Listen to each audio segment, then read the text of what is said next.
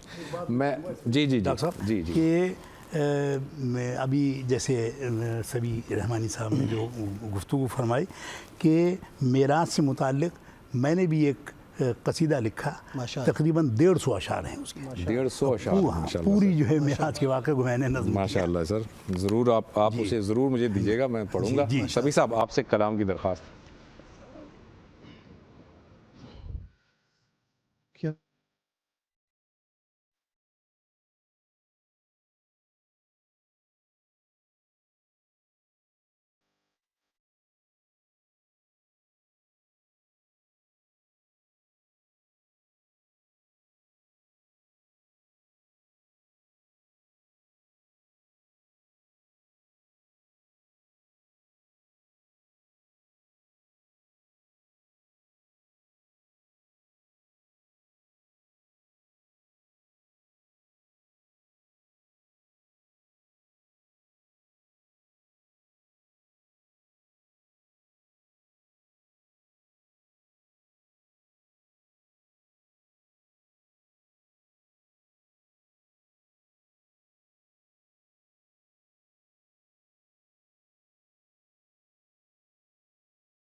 بہت عمدہ، بہت عمدہ۔ ڈاکٹر صاحب یہ بتائیے گا کہ یہ جو جیسے ابھی پچھلی گفتگو میں ڈاکٹر عمران الحق کلیانوی صاحب نے فرمایا کہ وہ ایک مسجد اقصیٰ میں جب تشریف لے گئے تو ایک کھوٹا سا تھا جس میں کہ اس سواری کے جانور کو باندھا گیا۔ میں نے روایات میں پڑھا ہے کہ اس طرح کے جو سفر ہیں براق کے سفر یہ دیگر انبیاء کے ساتھ بھی پیش آئے تھے، ایسا کچھ ہے؟ ایسی کوئی چیز ہمیں ملتی ہے کسی روایات میں؟ بسم اللہ الرحمن الرحیم۔ دیکھیے میں ڈاکٹر صاحب کی بات سے ہی اس کو میں آگے کنیکٹ کرتا ہوں کہ اس طرح آپ نے پہلے سوال میں بھی کہا کہ روایات میں بعض مقامات پر اختلاف ہے کہ حتیم سے یا ام ہانی رضی اللہ تعالیٰ عنہ کے گھر سے، تو شیخ اکبر محی الدین ابن العربی رحمۃ اللہ علیہ فرماتے ہیں کہ نبی کریم صلی اللہ علیہ وآلہ وسلم کو 34 مرتبہ اللہ تعالیٰ نے معراج عطا فرمائی ہے، ٹھیک، جن میں ایک واقعہ وہ ہے جو 27 رجب کو جسم اور روح دونوں کے ساتھ ہوا، اور خاص طور پر جب آپ مسجد حرام سے مسجد اقصیٰ تک کے سفر کا احادیث کی روشنی میں مطالعہ کرتے ہیں، ٹھیک ہے، اور پھر خاص طور پر جب آپ صلی اللہ علیہ وسلم وہاں تشریف لے گئے تو بڑی اہم بات یہ ہے کہ مسجد اقصیٰ میں ایک دیوار ہے جس کو حائط براق کہتے ہیں، ٹھیک ہے، جوز اس کو ویسٹرن وال کہتے ہیں، اس کو دیوار گریہ بھی کہا جاتا ہے، لیکن ہمارے عرف میں اسلامی تاریخ میں اسے حائط براق یا دیوار براق کہا جاتا ہے۔ ٹھیک، اور دیوار براق کہنے کی وجہ یہ ہے کہ جب شب اسرا میں آپ صلی اللہ علیہ وسلم کا براق مسجد حرام سے روانہ ہوا تو سب سے پہلے اس براق نے مسجد حرام کے بعد مسجد اقصیٰ کے ارد گرد جس مقام پر آ کر ٹھہراؤ کیا ہے وہ حائط براق کا مقام ہے۔ اچھا، تو اسی لیے جو ویسٹرن وال ہے یا جس کو دیوار گریہ بھی کہا جاتا ہے وہ بنیادی طور پر ویسٹرن وال یا دیوار گریہ نہیں ہے، اسلامی تاریخ میں ہم اسے دیوار براق کہتے ہیں۔ اور میں یہاں ایک بہت اہم مسئلے کی وضاحت کر دوں کہ بہت سے لوگوں کو مسجد اقصیٰ کے جغرافیہ کے بارے میں بڑا مغالطہ ہو گیا، بعض لوگ یہ سمجھتے ہیں کہ شاید صرف ڈوم آف دا راک جس کے نیچے مقدس ترین چٹان ہے، اور اس چٹان کے بارے میں جوز کا خیال یہ ہے کہ حضرت یعقوب علیہ السلام کو اسی مقام پر معراج کا سفر عطا ہوا۔ ٹھیک، تو یہاں پر مغالطہ کیا ہے کہ بعض لوگ صرف ڈوم آف دا راک کو مسجد اقصیٰ سمجھتے ہیں، اور بعض لوگ صرف سلور گنبد والی مسجد کو ہی مسجد اقصیٰ سمجھتے ہیں، جبکہ آپ کو ٹیمپل ماؤنٹ پر، جس کو یعنی جوش ایسکیٹالوجی میں اس کو ٹیمپل ماؤنٹ کہتے ہیں، اسلامی اصطلاح میں یہ تمام دیواریں اور اس ماؤنٹ پر جو کچھ موجود ہے مسجد قبلی سے لے کر قبۃ الصخرہ تک یہ تمام کا تمام حصہ مسجد اقصیٰ ہے، اور یہی بارکنا حولہ، الذی بارکنا حولہ۔ یہاں ابراہیم علیہ السلام اور 1000 انبیاء علیہ السلام کے مزارات قدسیہ موجود ہیں۔ تو جب آپ حائط براق سے بائیں طرف مڑتے ہیں تو یہاں ایک مسجد براق ہے، اور اسے مسجد براق اس لیے کہا جاتا ہے کہ یہاں ایک حلقہ موجود ہے، اور میں یہاں پر وہ حدیث پڑھنا چاہوں گا کہ حضور علیہ الصلوۃ والسلام کی حدیث میں اس بات کا ذکر ہے کہ جب اس حلقے کا اگر آپ گوگل کریں تو آپ کو وہ حلقہ آج بھی مسجد براق میں نظر آئے گا۔ تو فرمایا فَرَبَطْتُهُ بِالْحَلَقَةِ الَّتِي يَرْبُطُ بِهِ الْأَنْبِيَاء، تو فرمایا میں نے اپنے براق کو اسی مقام پر باندھا جہاں پر تمام انبیاء علیہ السلام نے اپنے براق اور سواری کو باندھا تھا، کیونکہ مسجد حرام اور مسجد اقصیٰ یہ دونوں حرم ایسے ہیں جہاں 1,24,000 انبیاء علیہ السلام کا گزر ہوا ہے۔ ملتزم کو ملتزم اس لیے کہتے ہیں کہ تمام انبیاء نے اپنے سینے کو لگا کر وہاں دعا کی ہے۔ تو مسجد اقصیٰ وہ مقام ہے کہ اگر قبۃ الصخرہ کے پاس آپ بالکل اگر آپ آج موجودہ لوکیشن دیکھیں تو قبۃ الصخرہ کے بالکل قریب دائیں طرف آپ کو قبۃ النبی نظر آتا ہے۔ یہ قبۃ النبی کے نیچے ایک مصلی ہے جہاں حضور علیہ الصلوۃ والسلام نے کھڑے ہو کر تمام انبیاء علیہ السلام کی امامت فرمائی۔ اور یہاں پر میں توجہ دلانا چاہتا ہوں کہ حدیث میں یہ بات ذکر ہے کہ حضور علیہ السلام نے سفر اسرا میں جب مسجد حرام سے آگے تشریف لائے تو ایک مقام پر کھجور کے درخت تھے، تو جبریل امین نے عرض کی کہ یہاں اتر کر آپ نماز ادا کیجئے، اور یہ طیبہ ہے، آپ کی جائے ہجرت ہے۔ پھر ایک مقام پر جہاں موسیٰ علیہ السلام کی قبر انور تھی تو حضور علیہ الصلوۃ والسلام فرماتے ہیں کہ میں نے خود دیکھا کہ وَهُوَ قَائِمٌ يُصَلِّي فِي قَبْرِهِ، کہ آپ کھڑے ہو کر اپنی قبر میں نماز ادا کر رہے ہیں۔ اور تیسرا مقام وہ تھا کہ جس کے بارے میں حدیث میں یہ ہے کہ حضور علیہ الصلوۃ والسلام کو کہا گیا کہ بیت اللحم میں اتر کر اور یہ بالکل عین، اس کو مہد عیسیٰ بھی کہتے ہیں، یہ مقام عیسیٰ علیہ السلام کی ولادت کا مقام بھی ہے، یہاں آپ کھیلا بھی کرتے تھے، تو بالکل عین مسجد اقصیٰ میں مسجد قبلی سے دائیں طرف مہد عیسیٰ یا بیت اللحم کا وہ علاقہ موجود ہے کہ جہاں حضرت مسیح علیہ السلام کی ولادت ہوئی۔ تو اگر آپ اسی سفر اسراء میں دیکھیں تو ایک واقعہ اور پیش ہوا کہ حضور علیہ السلام کی خدمت میں آزمائش، امتحان اللہ کی طرف سے، ایک پیالے میں شراب اور خمر اور ایک پیالے میں دودھ پیش کیا گیا، تو حضور علیہ السلام نے فطرت کے مطابق لبن، دودھ کو پسند فرمایا۔ تو اگر آپ اس بات کو کنکلوڈ کریں تو معلوم یہ ہوتا ہے کہ حضور علیہ السلام کا اپنے جو براق ہے اس کو اس حلقے کے ساتھ باندھنا، تمام انبیاء علیہ السلام کی امامت فرمانا، یہ تمام تر واقعات ہمیں یہ بتاتے ہیں کہ امت کے لیے اس پورے سفر میں ہر مقام، ہر قدم پر حکمتیں موجود ہیں، وزڈم ہیں، سیکرٹس ہیں۔ آج دیکھنا یہ ہے کہ امت نعوذ باللہ خمر کی طرف جا رہی ہے یا فطرت اور دودھ جو اللہ تعالیٰ کی طرف سے نعمتیں ہیں ان کی طرف اپنے رخ کو کرتی۔ یہاں پر ڈاکٹر صاحب میں ایک بات کو اور ذکر کرنا ضروری سمجھتا ہوں کہ حضور علیہ السلام کا سفر معراج اور سفر اسراء، ڈاکٹر صاحب نے ذکر کیا کہ سفر طائف کے فوراً بعد، عام الحزن کے بعد، ہجرت سے 1 سال قبل سورت ہے بنی اسرائیل، اور اللہ تبارک و تعالی سفر اسراء کو بیان کر رہا ہے سورہ بنی اسرائیل میں، سبحان الذی اسری بعبدہ لیلا من المسجد الحرام الی المسجد الاقصی الذی بارکنا حولہ لنوریہ من آیاتنا انہ هو السمیع البصیر۔ اور آپ غور کیجئے کہ اس آیت کے فوراً بعد اللہ فرماتا ہے وآتینا موسیٰ الکتاب وجعلناہ ھدی لبنی اسرائیل، فوراً بنی اسرائیل کی طرف۔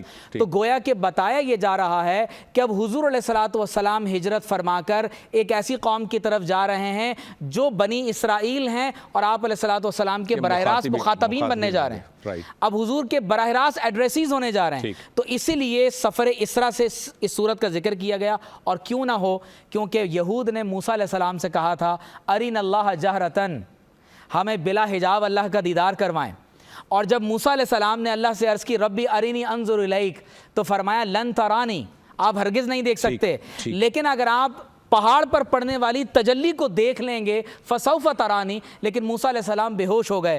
تو حضور علیہ السلام کو یہود کی طرف بھیجنے سے پہلے اللہ تعالیٰ نے اپنا دیدار عطا کیا، اور سورہ بنی اسرائیل میں ریکمینڈ کروں گا ڈاکٹر صاحب آپ کی وساطت سے کہ آج کی شب عصر حاضر کے اگر مسائل کو سمجھنا ہے کہ اللہ تعالیٰ نے فرمایا کہ لَتُفْسِدُنَّ فِي الْأَرْضِ مَرَّتَيْن، کہ جو زمین میں 2 مرتبہ فساد پیدا کریں گے، اس پورے واقعے کے تناظر میں سورہ بنی اسرائیل کا مطالعہ کریں، ایسے ایسے اسرار و رموز آپ کے سامنے آئیں گے کہ اللہ تعالیٰ علم کا دروازہ کھولے گا۔ بہت عمدہ گفتگو فرمائی۔ میں ڈاکٹر صاحب ابھی جو ڈاکٹر عمیر صاحب نے جو بات کی، میں اسی کی کنٹینیویشن میں آؤں گا کہ حضرت موسیٰ علیہ السلام سے ان کی قوم نے مطالبہ کیا تھا کہ اللہ تعالیٰ کا دیدار، اللہ تعالیٰ جو ہے وہ قرآن مجید میں فرما رہا ہے لن ترانی، ٹھیک۔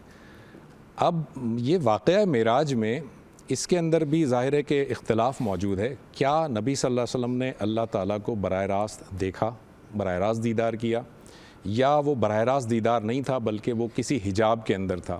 آپ کی کیا رائے ہے؟ بسم اللہ الرحمن الرحیم۔ دیکھیں شروع سے اس میں بھی اختلاف رائے چلتا آ رہا ہے۔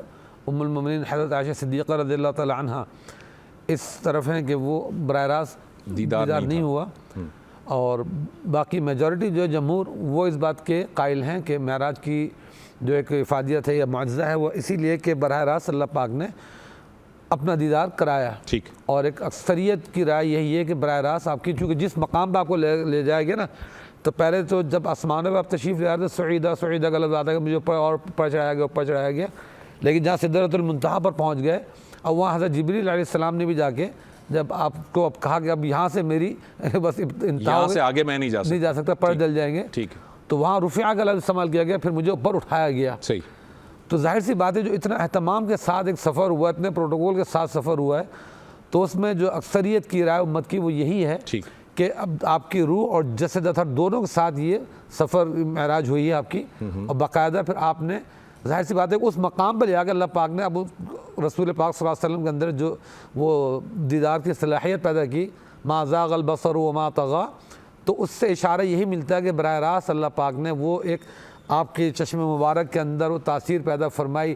اسی لیے پہلے وہ حتیم کے اندر جو آپ کو شق صدر کا واقعہ ہوا تحمل کے لیے، سب چیزوں کے لیے، تو اتنے اہتمام سے لے جایا گیا. تو غالب ظن یہی ہے اور غالب اکثر امت کی رائے ہے کہ آپ نے دیدار بالکل بلا حجاب فرمایا.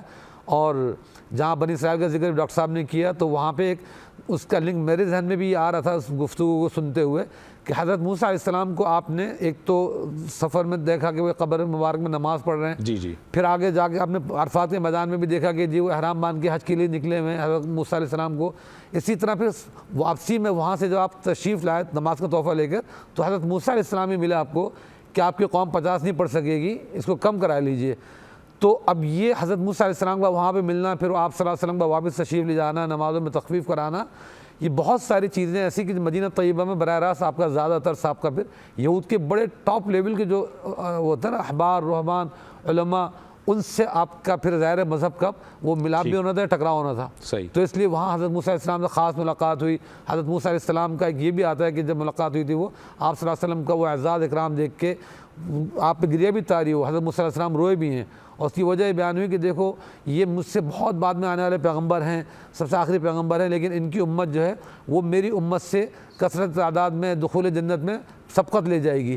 تو اس بات پہ ان کو رشک آیا، اس رشک کے آنسو تھے. تو بہت ساری چیزیں لنک ہوتی ہیں، جیسے جیسے ہم اس چیز میں غور کرتے ہیں تو وہ وقت کے ساتھ حکمتیں کھل جائیں گی انشاءاللہ. ایک اس میں جی فرمائیے کہ ایک ہوتی ہے حدیث کا وہ مقام کہ جسے حدیث موقوف کہا جاتا ہے، ٹھیک، یا وہ حدیث جو کسی صحابی کی سند پر پہنچ کر ختم ہو جاتی ہے، ٹھیک ہے، تو اسے قول صحابی کہا جاتا ہے. صحیح. اور ایک حدیث وہ ہے جو حدیث مرفوع کہلاتی ہے کہ جس میں براہ راست حضور علیہ الصلوۃ والسلام کوئی بات ارشاد فرما دیتے ہیں. ٹھیک. تو امام مسلم اس حدیث کے راوی ہیں، اس حدیث کے ناقل ہیں، اور حضرت ابو ذر رضی اللہ تعالیٰ عنہ روایت کرتے ہیں، فرماتے ہیں کہ میں نے حضور صلی اللہ علیہ وسلم سے خود سوال کیا، حل رأیت ربک، کہ کیا آپ نے اپنے رب کی زیارت کی ہے؟ تو آپ صلی اللہ علیہ وسلم نے فرمایا نور انی اراہو، کہ میں نے اللہ تعالیٰ کے عظیم الشان نور کی رویت کی ہے، اللہ تعالیٰ کے عظیم الشان نور کو دیکھا. اور جو موسیٰ علیہ السلام کا واقعہ ہے اس میں بھی یہی ذکر ہے کہ فَإِنِ اسْتَقَرَّ مَقَامَهُ فَسَوْفَ تَرَانِي، اگر یہ پہاڑ اپنی جگہ مستقر رہ گیا تو آپ عنقریب مجھے دیکھ لیں گے. تو رویت کی بالکلیہ نفی نہیں، ہاں ادراک کی نفی ہے. رویت اور ادراک میں ظاہر ہے کہ فرق ہوتا ہے. تو حدیث مرفوع میں کیونکہ حضور علیہ السلام نے خود فرما دیا تو لہذا ترجیح اس کو. بہت شکریہ سر، آپ نے وضاحت کر دی، تھینک یو. اکبر صاحب، یہ جو ابھی جس طرح سے ڈاکٹر صاحب نے فرمایا، جس حوالے سے بات کی آپ نے کہ یہ نماز کا تحفہ دیا گیا، اور وہ میں یہ جاننا چاہوں گا کہ یہ معراج جو ہے، جیسے ہم نے ابتدا میں دیکھا کہ وہ سن 12 نبوی ہے، تو سن 12 نبوی میں کیا نماز فرض ہوئی ہے؟ اس سے پہلے نماز نہیں پڑھی جاتی تھی؟ دیکھیے، نماز تو پہلے سے پڑھی جاتی تھی. انبیاء کرام علیہم السلام کی سنت میں ہے کہ انہوں نے جیسے جیسے نمازیں ادا کی ہیں اپنے ادوار میں، وہ ساری کی ساری جو ہے وہ ہم پر جو ہے وہ پھر حضور صلی اللہ علیہ وسلم اس کو اسی طرح سے پڑھا کرتے تھے. لیکن اس کی فرضیت جو امت پر ہوئی ہے وہ اس واقعے کے بعد ہوئی ہے. یعنی کہ اس سے پہلے فرضیت نہیں تھی، لیکن نماز پڑھی جاتی تھی. اور حضرت عمر رضی اللہ تعالیٰ عنہ نے جب ایمان کی دولت سے وہ سرفراز ہوئے تو حضور صلی اللہ علیہ وسلم سے کہا کہ بھئی آپ جو ہے وہ یہاں خانہ کعبہ میں علی اعلان نماز کیوں نہیں ادا فرماتے؟ تو آپ نے مصلحتاً کہا کہ صاحب یہ جو ہے وہ اس وقت چونکہ مشرکین مکہ جو ہے وہ بڑی تعداد میں ہماری مخالفت کر رہے ہیں، اس لیے تو حضرت عمر نے کہا کہ چلیے پھر ایک جانب حضرت علی تھے، ایک جانب حضرت سیدنا صدیق اکبر رضی اللہ تعالیٰ عنہ تھے، اور حضرت سیدنا فاروق اعظم، اور وہ آئے علی اعلان کہا کہ جس کو اپنی بیوی کو بیوہ کرنا ہے، بچوں کو یتیم کرنا ہے تو وہ میرے سامنے آئے. اور پھر علی اعلان خانہ کعبہ میں آ کر آپ نے نماز ادا کی. وہیں سے آپ کو فاروق اعظم کا خطاب بھی ملا. اچھا در صاحب، مجھے آپ تصحیح کیجئے گا، میں اگر ہو سکتا ہے میں نے غلط کہیں پڑھا ہو. میں نے یہ کہیں دیکھا ہے سیرت کی کتابوں میں کہ ابتدائی جو دور تھا، یعنی نبی صلی اللہ علیہ وسلم کو 40 برس میں جب پہلی وحی نازل ہوئی، اس کے بعد سیدنا جبرائیل علیہ السلام تشریف لائے اور خانہ کعبہ میں آپ کو پہلے تمام نمازوں کے اول وقت میں نماز ادا فرمائی آپ نے، اس کے بعد آخر وقت میں تمام نمازیں ادا فرمائیں، فجر، ظہر، عصر، مغرب، عشاء، اور آپ نے فرمایا کہ تمام نمازوں کے اوقات ان کے درمیان ہیں. تو اس سے تو انفر یہ ہو رہا ہے کہ نماز تو فرض تھی پہلے سے، نفل نہیں تھی، اور جو معراج کا واقعہ ہوا ہے اس میں نماز کی تاکید مسلسل کی گئی، مزید تاکید کی گئی بجائے اس کے کہ فرضیت قرار دی گئی. کیا ایسا نہیں ہوا ہے؟ ایسا ہے کہ اس میں تھوڑا سا مغالطہ ہے. اچھا. کہ نماز تو تھی، میں نے جیسے عرض کیا کہ نماز حضور پڑھتے تھے، اور نماز کے پڑھنے کا اور فرضیت کا دونوں کا علیحدہ علیحدہ اس تناظر میں اگر ہم دیکھیں تو فرضیت ہوئی ہے معراج کے بعد. ٹھیک ہے. اور یہ تحفہ اسی لیے حضور نے فرمایا الصلاۃ معراج المومنین، کہ نماز مومنین کی معراج ہے، کہ ہم جو ہے وہ اللہ تعالیٰ کے بہت قریب ہو جاتے ہیں. تو فرضیت اس کی ہوئی ہے معراج کے سفر کے بعد، اور پڑھی جو ہے وہ اس سے پہلے سے جاتی تھی. اور وہ اول وقت اور آخر وقت جو آپ نے فرمایا، تو اول وقت اور آخر وقت میں جو حضور نبی اکرم صلی اللہ تعالیٰ علیہ وسلم نے جو ہے وہ نمازیں جو حضرت جبریل علیہ السلام کے ساتھ پڑھی.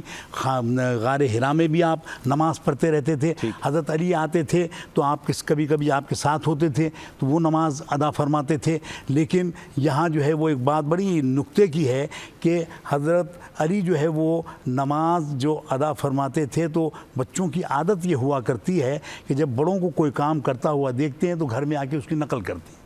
تو حضرت علی آ کر جو ہے وہ اپنے گھر میں نقل کیا کرتے تھے، لیکن کبھی ان کی والدہ نے یا والد نے ان کو منع نہیں کیا کہ یہ تم کیا کر رہے ہو. ٹھیک. اور حضور سے بھی نہیں کہا کہ ہمارے بچے کو آپ کیوں گمراہ کر رہے ہیں. ٹھیک. یہ ایک بڑی نکتے کی بات ہے یہاں. تو نماز جو ہے ادا حضور غار حرا میں بھی فرماتے تھے اور خانہ کعبہ میں بھی ادا فرماتے تھے. حضرت عمر رضی اللہ تعالیٰ عنہ نے وہ اسلام اور کفر کے درمیان جو فرق تھا اس کو واضح کر دیا، اور اس کے بعد جو ہے وہ علی اعلان خانہ کعبہ میں نماز ادا کی جاتی رہی. اور لیکن جب فرضیت ہوئی تو پھر اس کے بعد آپ نے کافی فرض نمازیں خانہ کعبہ کی ایسا رخ فرماتے تھے کہ خانہ کعبہ بھی سامنے ہو، بیت المقدس بھی سامنے ہو، چونکہ قبلہ اول بیت المقدس تھا. اور وہ سارے جتنے بھی انبیاء کرام ہیں ان کا قبلہ وہ وہاں بیت المقدس رہا ہے.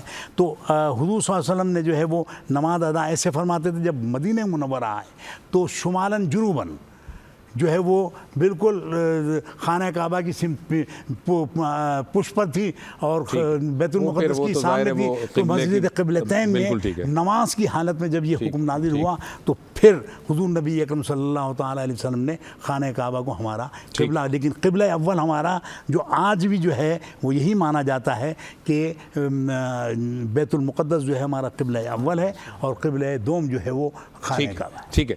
اس پہ مزید ہم گفتگو کریں گے. ناظرین ایک مختصر سے بریک سے ہم واپس آئیں گے اور گفتگو کو یہیں سے کنٹینیو کریں گے.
سلام کے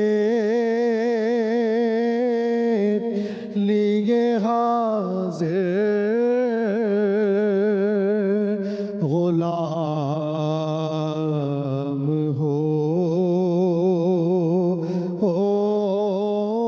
جائے سلام کے لیے حاضر غلام ہو جائے میں صرف دیکھ لوں ایک بار صبح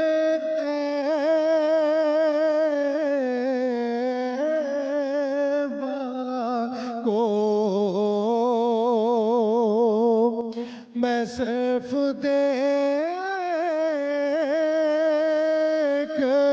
لوں ایک بار صبح طیبہ کو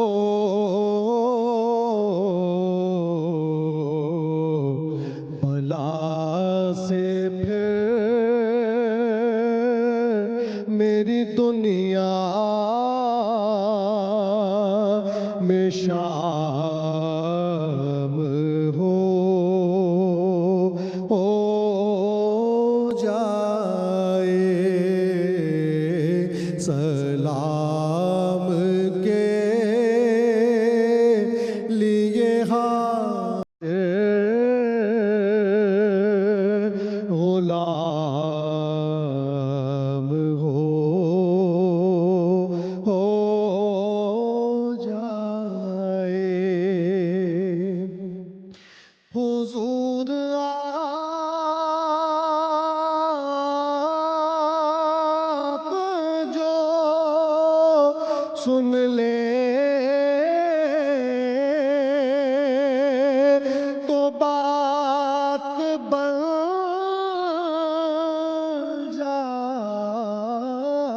جائے حضور آپ جو سن لے تو بات بن جائے حضور آپ جو کہتے تو کام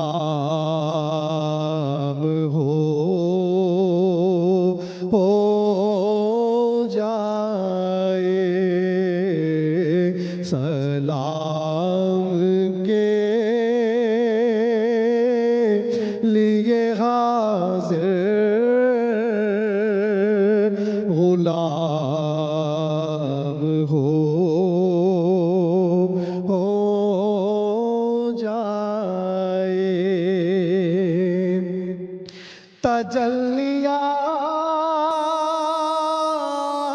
تجلیات سے بھر لوں میں کاسائے دل و جان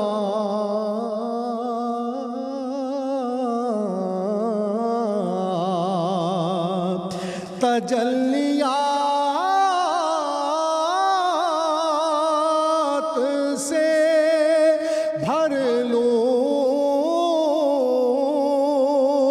میں کاسائے دل و جان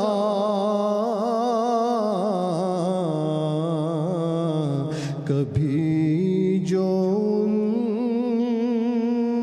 کی گلی میں قیام ہو جائے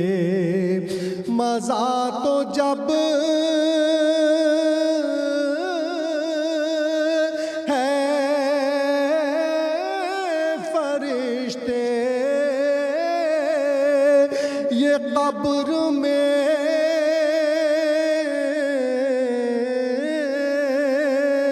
کہہ دے مزہ تو جب ہے فرشتے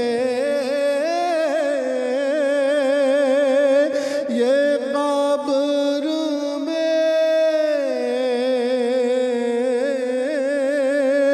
کہہ دے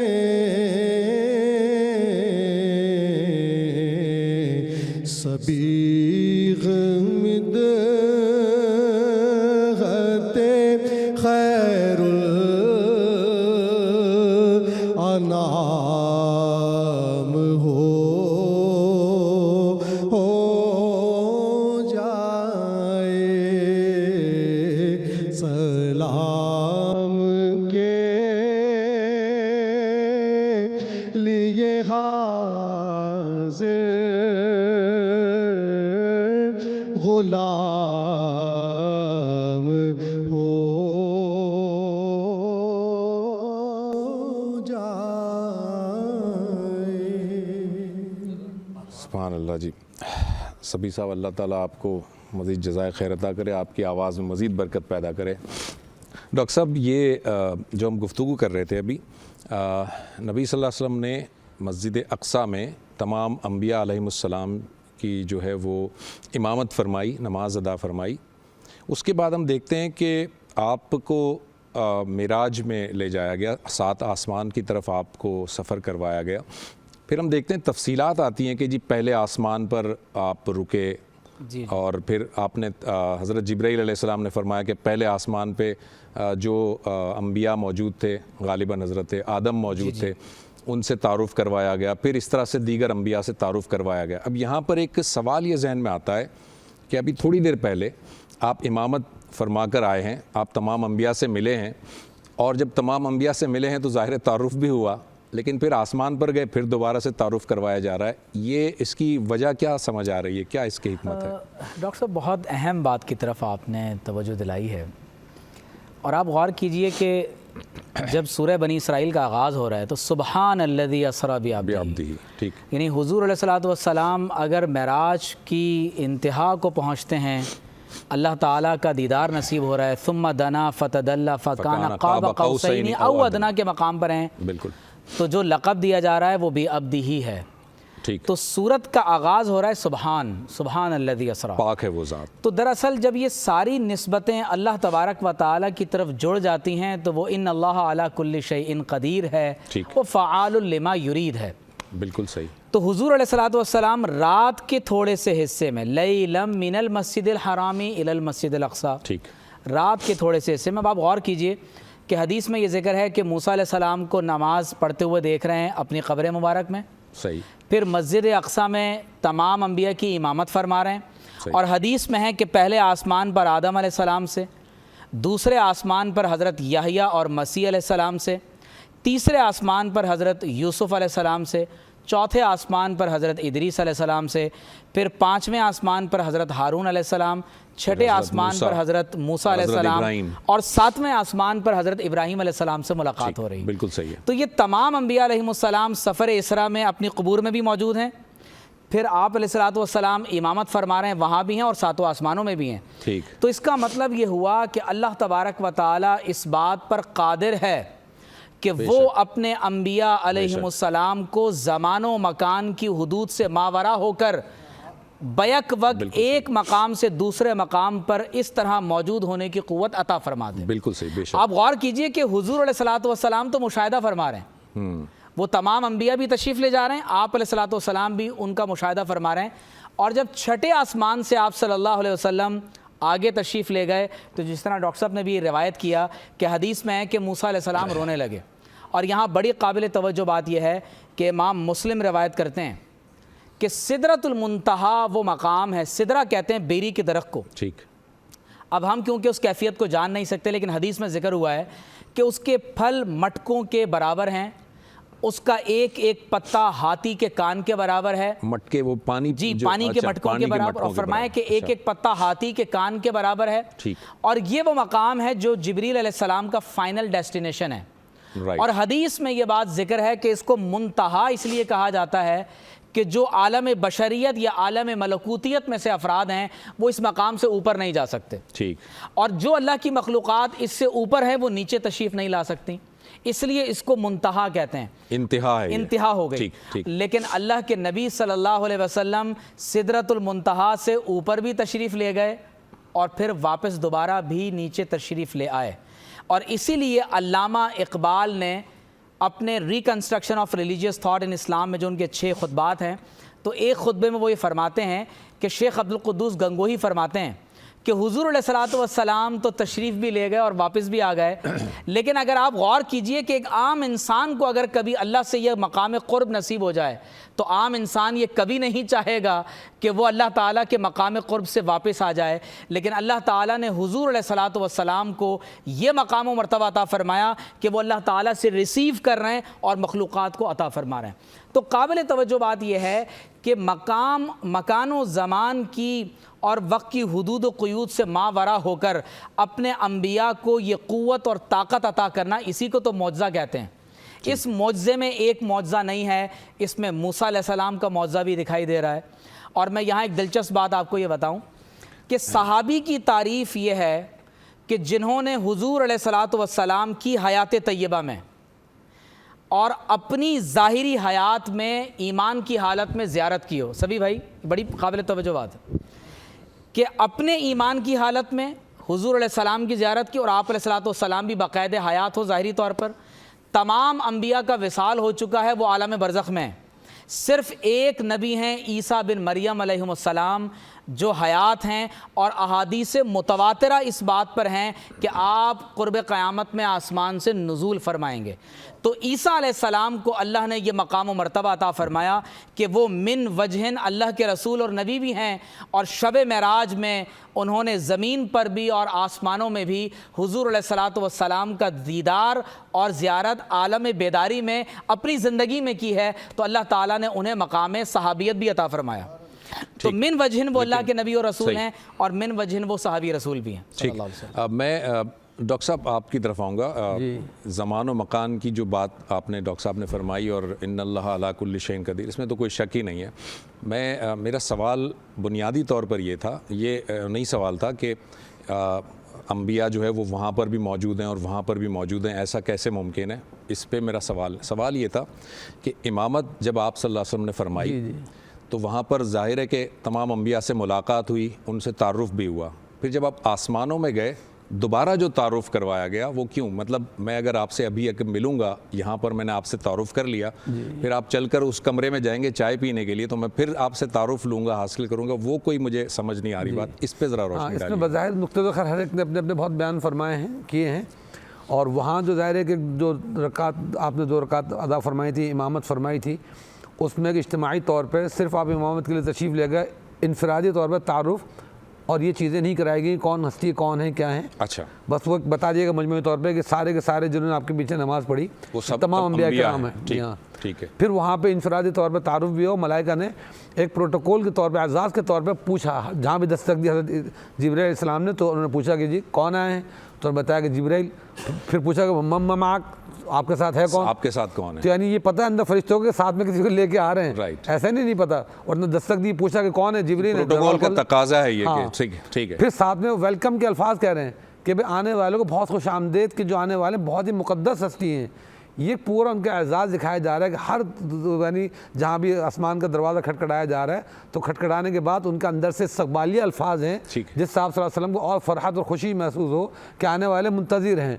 جس طرح ہمارے گھروں میں بھی ہوتا ہے کہ جی ہم جب آتے ہیں, خاص طور پر کوئی باہر سے آتا ہے تو اس کا بڑا اعزاز و اکرام ہوتا ہے. تو یہ اللہ تعالیٰ نے ان کا ہر اس کے اندر اعزاز و اکرام فرمایا. پھر وہاں پہ اولو العزم جو پیغمبر تھے ان سے الگ الگ ملاقات بھی ہوئی، حضرت آدم علیہ السلام سے ہوئی کہ انہوں نے کہا گیا، جب ان کو بتایا گیا کہ حضرت آدم علیہ السلام رسول پاک صلی اللہ علیہ وسلم کو بتایا گیا اور ان سے تعارف کرایا گیا رسول پاک صلی اللہ علیہ وسلم کا، تو یہ تعارف تو ہے لیکن ساتھ میں ایک وہ پروٹوکول دیا جا رہا ہے. تو حضرت آدم علیہ السلام بڑے خوش دلی سے کہتے ہیں کہ میرے بیٹے کو، اور اسی طرح وہ ہر پیغمبر نے کچھ ان کی وہ دیکھا بھی، جیسے حضرت آدم دائیں طرف دیکھتے تھے تو مسکراتے تھے، بائیں طرف دیکھتے تھے تو روتے تھے، اس طرح ہر پیغمبر کا اپنا مشاہدہ بھی فرمایا. تو ہر پیغمبر نے جو ملتے گئے مرحبا کہا اور کہا کہ آنے والے بہت ہی مقدس ہستی، حضرت آدم علیہ السلام نے اور حضرت ابراہیم نے ان کو بیٹا کہا کہ یہ آنے والے بڑے ہمارے مبارک بیٹے، مقدس بیٹے، ہم ان کو یہاں پہ خوش آمدید کہتے ہیں. باقی تمام انبیاء کرام علیہ السلام نے ان کو بھائی کہا، کسی نے کچھ کہا، اس طرح کہہ کے استقبال کیا گیا. تو در حقیقت اس سے زیادہ اشارہ یہ ہوتا ہے کہ آپ صلی اللہ علیہ وسلم کا وہاں پہ ہر درجے پہ ایک اعزاز، اکرام وہ بتایا گیا، اس کے لیے بس اس طرح بلایا گیا. حکیم صاحب، یہ نبی صلی اللہ علیہ وسلم کو جب 7 آسمانوں میں لے جایا گیا، پھر آپ کو جنت اور جہنم کی سیر بھی کرائی گئی، آپ دکھایا گیا، مشاہدہ کروایا گیا، اور آپ نے دیکھا، جنت کو بھی دیکھا، پھر جہنم میں جن جن لوگوں کو سزا دی جا رہی تھی ان کو بھی دیکھا. پھر حضرت جبرائیل علیہ السلام سے مکالمہ ہوا کہ اس کا کیا گناہ تھا، اس کا کیا گناہ تھا. اب یہاں پر یہ سوال پیدا ہوتا ہے کہ جہنم میں جو لوگوں کو ڈالا جائے گا، انسانوں کو جو گناہگار ہوں گے، وہ تو قیامت کے بعد یہ معاملہ ہوگا. تو یہ اس وقت جو ہے وہ جنت اور جہنم جو دکھائی گئی، اور اس میں جو لوگ عیش میں تھے جنت میں اور جو لوگ سزا پا رہے تھے، وہ پھر کیا تھا؟ وہ تمثیل تھی یا وہ پہلے سے اللہ تعالیٰ نے بتا دیا تھا؟ بالکل، اس میں ایسا ہے کہ جو ارواح یہاں سے جاتی ہیں تو وہ عالم برزخ میں جو ہے وہ موجود ہوتی ہیں. نیک روحوں کو نیک جگہ، پاک جگہ پر رکھا جاتا ہے، اور بد روحوں کو جو ہے وہ ان کی مطابق سزا کا جو ہے وہ ایک تصور ہمارے ہاں. قبر میں بھی آپ دیکھیں گے عذاب شروع ہو جاتا ہے، اور وہ عذاب جو ہے وہ ذقتہ قبر سے شروع ہوتا ہے کہ قبر جو ہے وہ اتنا دبوچتی ہے، مومن کو ایسے دبوچتی ہے جیسے پیار سے کوئی خاتون اپنے بچے کو گلے سے لگا لے، اور کافر کو یا جو منکر ہے اس کو جو ہے وہ ایسے دبوچتی ہے کہ اس کی ایک جانب کی پسلیاں دوسری جانب نکل جائیں. اور یعنی یہ تمثیلات جو ہے وہ قرآن حدیث پہ ہمیں ملتی ہیں. تو وہاں جو آپ کو مختلف چیزیں دکھائی گئیں، تو دراصل بات یہ ہے کہ قرآن کریم و فرقان حمید نے جنت کی بشارتیں دیں، خوشخبری سنانے کے لیے آپ کو بھیجا بشیر اور نذیر بنا کر، کہ ڈرانے والا بھی اور خوشخبری دینے والا بھی.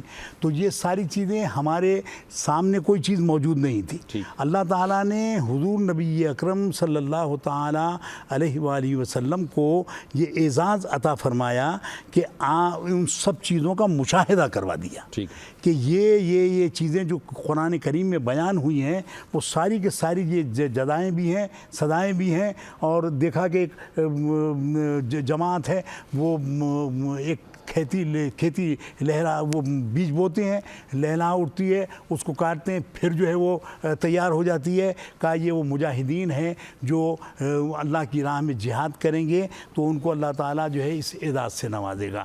اسی طریقے سے جو ہے جو شخص اپنے پیشاب کے چھینٹوں سے نہیں بچتا ہے اس کی سزا کا جو ہے وہ ذکر کیا. جو غیبت کرنے والے ہیں ان کی سزا کا ذکر کیا. میں تفصیلات میں یوں نہیں جا رہا ہوں کہ وہ ہر چیز کو جو ہے وہ بتایا. جو ایک جانب دیکھا کہ اچھا گوشت رکھا ہوا ہے بہت عمدہ، اور دوسری جانب جو ہے وہ بہت ہی بدبودار اور سڑا ہوا گوشت ہے، تو لوگ جو ہیں وہ اس کی جانب لپک رہے ہیں. کہ یہ دنیا میں حرام چیزوں کو اختیار کرتے تھے، حلال چیزوں سے ہٹ جاتے تھے. اب اس میں حلال اور حرام میں بہت ساری چیزیں آ جاتی ہیں. تو یہ سارے مشاہدات اس لیے کرائے اللہ تعالیٰ نے کہ ایک دیکھنے والے کا کہاں مان لیا ہے. اللہ تعالیٰ نے ان کو جو ہے وہ دکھا دیا تو ہم ان کی بات کو آمنا اور صدقنا کہتے ہیں کہ صاحب حضور کو جو ہے وہ مشاہدہ اللہ تعالیٰ نے کروا دیا. کہ انبیاء کرام علیہ السلام میں سے دیگر جتنے بھی سوالات کم و بیش انبیاء ہیں ان میں سے کسی کو مشاہدہ نہیں کروایا، لیکن حضور کو مشاہدہ اس لیے کروایا کہ کائنات میں کوئی ایک شخص تو ایسا ہو کہ جو اللہ تعالیٰ کی ان تمام چیزوں کی شہادت دے کہ انہوں نے اپنی آنکھوں سے دیکھا ہے. ٹھیک ہے. ذہین شاہ تاجی علیہ رحمہ کا ایک شعر ہے، خوش رہیں تیرے دیکھنے والے، خوش رہیں تیرے دیکھنے والے ورنہ کس نے خدا کو دیکھا. واہ واہ کیا بات ہے. سبھی صاحب یہ چونکہ معراج کی ہم بات کر رہے ہیں اور معراج کا سفر جو ہے اس کی ابتدا ہوتی ہے مسجد حرام سے، تو میں چاہوں گا کہ اگر آپ اپنا اگلا کلام جو ہے وہ کعبے کی رونق، کعبے کا منظر، اگر اس کے کچھ اشعار پیش کر سکیں چلیے آپ کی فرمائش پوری کر دیتے ہیں۔ جی۔ کعبے کی رونق، کعبے کا منظر، اللہ اکبر اللہ اکبر، مل کر رب کے کرم کا جلوہ بھی دیکھا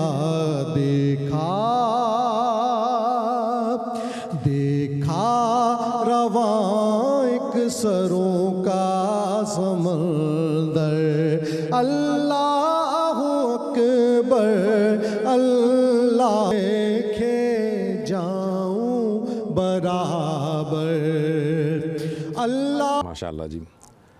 ڈاکٹر صاحب یہ واقعہ معراج میں ہم دیکھتے ہیں، ہم دیگر انبیاء کی جب تاریخ پڑھتے ہیں قرآن مجید میں دیکھتے ہیں، عام طور پر یہ دیکھا گیا ہے کہ انبیاء کے جو قوم تھی وہ ہر انبیاء سے، ہر نبی سے وہ معجزے کا مطالبہ کرتی تھی، پھر اللہ تعالیٰ کے اذن سے، اللہ تعالیٰ کے حکم سے پیغمبر معجزہ دکھاتا تھا، کچھ لوگ ایمان لاتے تھے، باقی لوگ رد کر دیتے تھے۔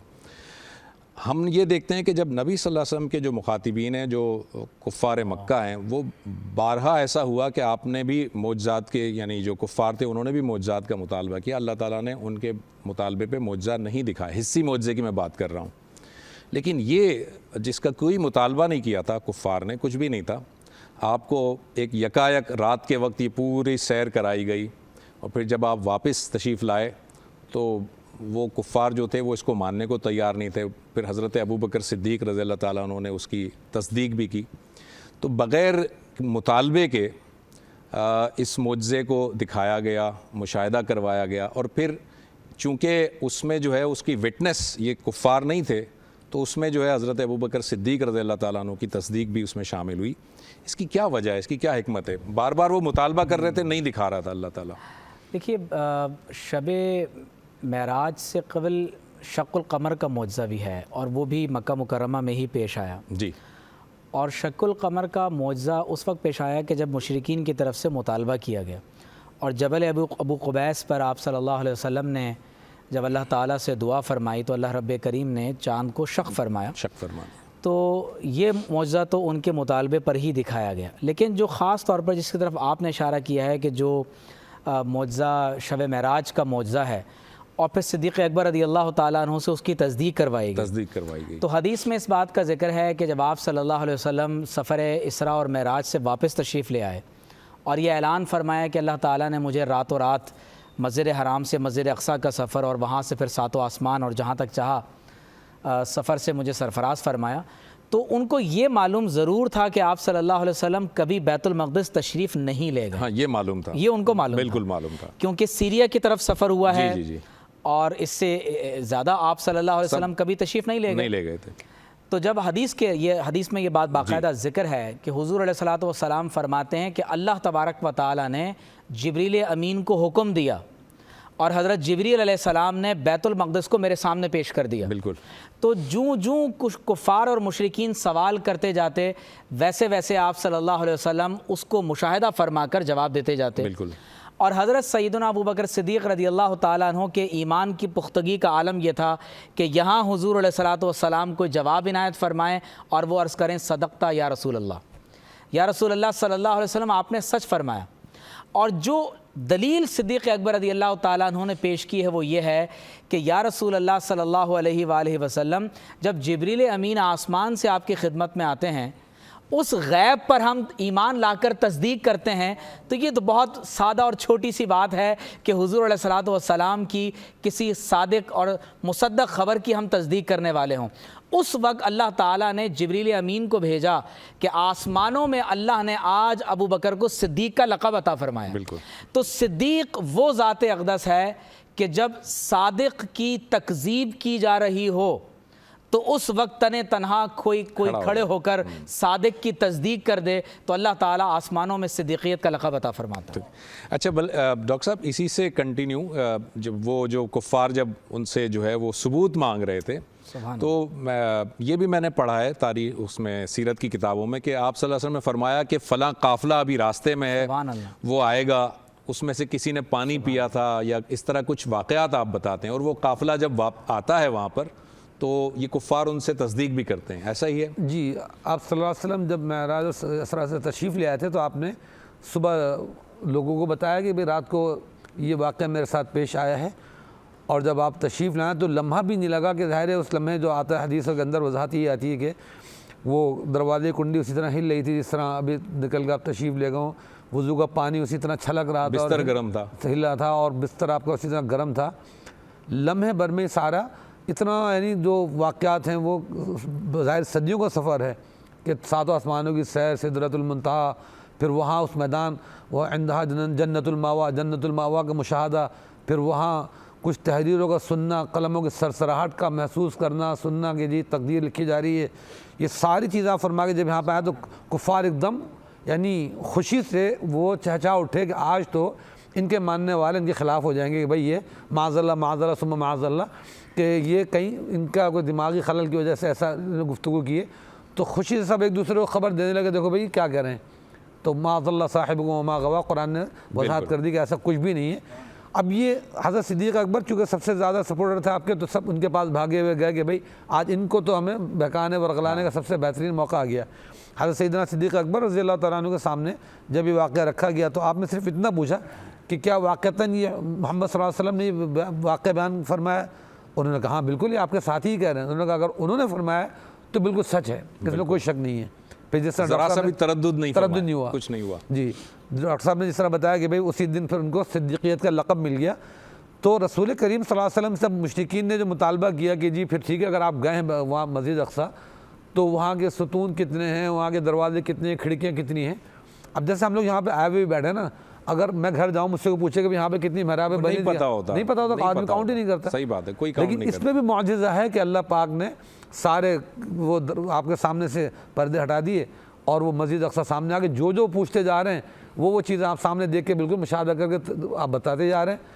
پھر وہ قافلے کی جو بات آپ نے کی، راستے میں آپ نے قافلے وغیرہ بتایا کہ کسی کا اونٹ کھو گیا تھا، کسی نے شاید پانی پیا تھا، ایسا کچھ ایکوریٹ جو آپ نے خبریں دی قافلے کی، راستے میں کس جگہ ہیں، کہاں ہیں، کیا ہے، وہ ساری چیزیں انہوں نے فوراً، ظاہر ہے کہ اس وقت بھی مواصلاتی نظام ان کا اسٹرانگ تھا، سب انہوں نے فوراً تصدیقات شروع کی اور یعنی 100% انہوں نے بالکل وہ چیزیں ساری درست پائیں کہ جو آپ صلی اللہ علیہ وسلم نے بیان فرمائی تھی کہ کس وقت وہ قافلہ کہاں تھا جب آپ تشریف لے جا رہے تھے۔ اور حضرت موسیٰ علیہ السلام کی قبر اثر کے بھی آپ نے فرمایا تھا کہ جب میں راستے سے گزرا تھا تو میں تمہیں چاہوں تو جگہ بھی دکھا سکتا ہوں، سرخ مٹی اس جگہ کی ہے، ان کی جو قبر ہے وہ میں بتا سکتا ہوں، راستے میں جو قبر آئی ان کی۔ تو یہ ساری چیزیں اس بات کی مشاہدات بتا رہی تھی جو آپ نے کہا معذب بلا مطالبہ دیا گیا، تو اس کا تعلق اصل میں ان کے مطالبے سے کوئی تھا ہی نہیں۔ ہاں، اس کا تو امت کے اعزاز سے تھا کہ اس وقت آپ صلی اللہ علیہ وسلم کو بہت اہم چیزیں کچھ دینی تھی۔ ایک تو نماز، جس طرح وہ آپ نے ذکر کیا اس کا کہ پڑھی تو پہلے جاتی تھی لیکن باقاعدہ ایک انڈورسمنٹ اور پورا ایک آفیشیل جو کہتے ہیں نا آرڈر، پورا آپ کو وہاں بلا کے دیا گیا کہ آپ صلی اللہ علیہ وسلم وہاں پہنچے اور مومن کو معراج بنا دیا گیا کہ وہ یہاں سجدہ کرے گا تو عرش پہ ان کا سجدہ کاؤنٹ ہوگا۔ پھر سورہ بقرہ کی آخری آیتیں وہاں پہ آپ کو آخری دو آیات وہ تحفتاً دی گئیں۔ اور تیسرا ایک قول یہ بھی آتا ہے کہ آپ صلی اللہ علیہ وسلم کو ایک اعزاز یہ دیا گیا کہ امت کے گناہ کبیرہ کرنے والے وہ افراد کہ جنہوں نے توبہ بھی نہیں کی تو اللہ تعالیٰ ان کی کسی بھی نیکی کے بدلے ان کو بغیر توبہ کے بھی معاف فرما دیں گے۔ اور ایک جگہ میں نے ایک عالم سے یہ بھی سنا کہ جب آپ براق پہ قدم رکھنے لگے تو اس سے پہلے آپ نے فرمایا کہ میں اس پہ سوار نہیں ہوں گا جب تک کہ اللہ تعالیٰ مجھ سے اس بات پر راضی نہ ہو جائے کہ میرے امت کے جو لوگ اللہ پاک فرماتے ہیں کہ جو ان کو ہکا کے دوزخ میں لے جایا جائے گا، تو جب تک اللہ تعالیٰ میری امت کی بخشش کا وعدہ نہیں فرماتے اور میری امت کے لیے براق کا انتظام نہیں فرماتے میں سوار نہیں ہوں گا۔ تو حضرت جبریل علیہ السلام نے فرمایا کہ اللہ تعالیٰ آپ سے وعدہ فرما رہے ہیں کہ آپ کے جو متقین بندے ہیں ان کو بھی ہر ایک بندے کو قبر سے اٹھاتے وقت براق عطا فرمائیں گے، لہٰذا آپ راضی ہو جائیں، آپ اس پہ تشریف لے آئیں۔ تب آپ براق میں سوار ہوئے ہیں۔ تو وہ براق بھی تھوڑا سا وہ یعنی جذباتی ہو رہا تھا، بہت تیز دوڑنے لگا تھا، تو حضرت جبریل نے فرمایا کہ بھائی یہ وہ ہستی مقدس ہستی ہے، حضور پاک صلی اللہ علیہ وسلم کا تعارف کرایا، تو آپ کا تعارف سن کے اس کے بعد اس کو پسینے آ گیا نا، پھر بہت ادب سے احترام سے چلنے لگا. تو بہرحال بہت سارے سیکریٹس میں. اور اسی طرح دو اور باتیں ہیں. ایک تو یہ کہ اللہ تعالیٰ نے فرمایا کہ اگر کوئی شخص جو ہے وہ برائی کا ارادہ کرے گا تو اس کی برائی نہیں لکھی جائے گی، لیکن نیکی کا ارادہ کرے گا تو نیکی لکھی جائے گی. یہ بات بھی ہے. اور اسی طرح آپ کا اور اللہ تعالیٰ کا جو مکالمہ ہوا وہ التحیات کی شکل میں. جی ہاں، یہ بھی ہے مشہور. کچھ روایت آتی ہیں جس میں کچھ روایت پورا جو اس طرح باقاعدہ آپ سامنے بیٹھا التحیات والی دعا جو ہم نماز میں پڑھتے ہیں، یہ وہیں آپ کو تحفے میں ملی. ٹھیک ہے. درس صاحب میں ذرا کنکلوژن کی طرف ہم جا رہے ہیں. مجھے ذرا یہ بتائیے گا اس پورے واقعے کو اگر آپ ذہن میں رکھیں، مسجد حرام سے لے کر سدرۃ المنتہا کے آگے تک اور پھر واپس، اس میں بے شمار اللہ تعالیٰ کی نشانیاں ہیں جو اللہ تعالیٰ نے دکھائی ہیں نبی صلی اللہ علیہ وسلم کو. میسج قوم کے لیے اس پورے واقعے میں میسج کیا ہے؟ ہمیں کیا اس سے لیسن مل رہا ہے؟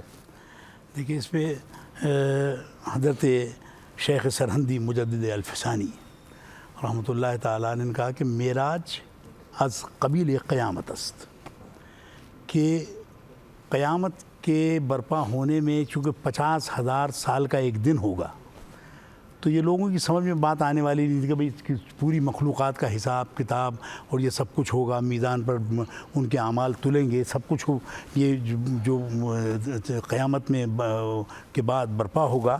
تو انہوں نے کہا معراج از قبیل قیامت است، یہ قیامت کے واقعات کی ایک مثال ہے. اور اللہ تعالیٰ جو ہے وہ نے اب یہ سفر جو ہے صرف بیت المقدس کی 3 مہینے کا سفر تھا اس زمانے میں. بالکل. اور بیت المقدس سے پھر آپ جو ہے وہ آسمانوں پر گئے اور وہاں سے واپس آئے اور مشاہدات اتنے جو فرمائے، تو یہ برسوں کا ہے. تو جو علم نجوم کے جاننے والے ہیں وہ کہتے ہیں کہ ہمیں حضور نبی اکرم صلی اللہ تعالیٰ علیہ وسلم کی جو سفر معراج کی جس تاریخ کو ابتدا ہوئی اور اس کے بعد کے تقریباً کسی نے کہا کہ 5 سال کا حساب ہمیں نہیں ملتا کہ ستاروں نے گردش کی تھی یا نہیں کی تھی. بعض نے کہا کہ ہمیں جو ہے وہ 10 سال کا جو ہے وہ حساب کتاب نہیں ملتا کہ جو ہے وہ سیارے اور ستارے جو ہے اپنے محور میں اور مدار میں جو ہے وہ گھومتے رہے یا نہیں گھومتے رہے. تو گویا کہ جان ہے یہ جہان کی، اور جان ہے تو جہان ہے. جب آپ تشریف لے گئے تو وہ بستر بھی، زنجیر بھی ہلتی رہی، بستر بھی رہا گرم. ایک پل میں سر عرش گئے آئے محمد صلی اللہ علیہ وسلم. تو آپ کا جو یہ سفر ہے وہ چند لمحوں کا سفر نہیں تھا. اس وقت اللہ تعالیٰ نے جو ہے وہ پوری نبض کائنات کو جو ہے وہ روک دیا تھا. اسی لیے ان کو حساب کتاب نہیں مل رہا کہ صاحب جو ہے وہ اس زمانے میں یہ تمام چیزیں ہوئی یا نہیں. پھر آپ دیکھیں کہ سورج اور چاند یہ ہمارے قریب کے سیارے ہیں. 9.5 کروڑ میل پر جو ہے وہ سورج ہے، 2.5 لاکھ میل پر جو ہے چاند ہے، کہکشاں میں جو ہے 1 کروڑ 80 لاکھ ستارے اور سیارے ہیں.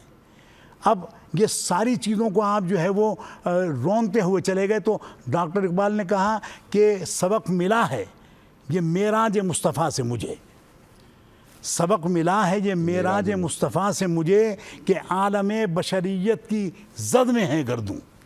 اور غالب کہتے ہیں کہ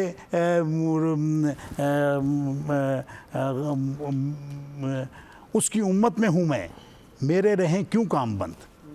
اس کی امت میں ہوں میں، میرے رہیں کیوں کام بند. واسطے جس شہ کے غالب گنبد بے در کھلا. گنبد بے در کھلا. تو یہ اصل میں وہ جو قبیل قیامت کے جو واقعات ہیں اس کی وجہ سے حضرت مجدد الفسانی نے 2 جملوں میں اس کو جو ہے وہ سمیٹا ہے. اور یہی نہیں بلکہ مجھے اپنے والد گرامی کا بھی ایک شعر یاد آ رہا ہے، علامہ ظہور الحسن درس رحمۃ اللہ تعالیٰ علیہ. وہ فرماتے ہیں کہ تجھے منظور تھی تکمیل انسانیت کبریٰ، یہ ہے تفسیر سبحان الذی الی اسریٰ. تو یہ اس کی تفسیر ہے کہ صاحب اللہ تعالیٰ کو جو ہے تکمیل انسانیت جو ہے وہ منظور تھی، اور اسی وجہ سے انسان کامل